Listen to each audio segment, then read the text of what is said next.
मैं आपसे ये कहना चाहती हूँ कि मणिपुर जल रहा है, महिलाएं निर्वस्त्र गिरी जा रही हैं, वहीं केन बेतवा प्रोजेक्ट का विरोध महिला इसी देश की आधी आबादी चिताओं पे बैठकर कर रही है। इसी देश में महिला पहलवान सड़कों पर प्रदर्शन कर रही थी। इसी देश में एलपी सिलेंडर की कीमतें बढ़ते हुए, एलपी सिलेंडर की मांग बढ़ते हुए समस्त मजदूर अपने प्रदेशों को पलायन करने को मजबूर हैं। लेकिन अगर आप देखेंगे गौर से तो इन तमाम घटनाक्रम के बीच में हमारे देश का प्रधान सेवक गांधी जी के बंदर बने बैठे हुए हैं। वो कहीं झालमुरी खा रहे हैं तो कहीं फोटोग्राफी कर रहे हैं, कहीं बच्चों के साथ फुटबॉल खेल रहे हैं। ये कैसा प्रधान सेवक है इस देश का जिसकी पॉलिटिकल पिकनिक खत्म ही नहीं हो रही है?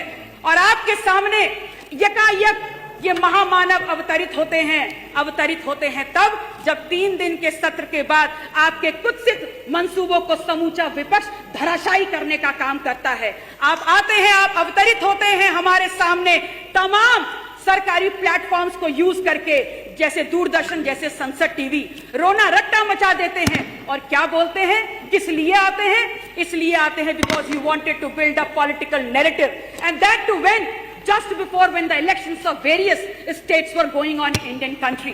आप एक बार आपने पुनः अपने सोच, अपने कर्तव्यों के द्वारा, अपने क्रियान्वयन के द्वारा इस बात को स्थापित कर दिया कि आपने हमेशा संवाद के ऊपर विभाजन को चुना है। आपने इस बात को स्थापित कर दिया कि आपने हमेशा अपनी अकाउंटेबिलिटी के ऊपर आपने चुप्पी को सुना है।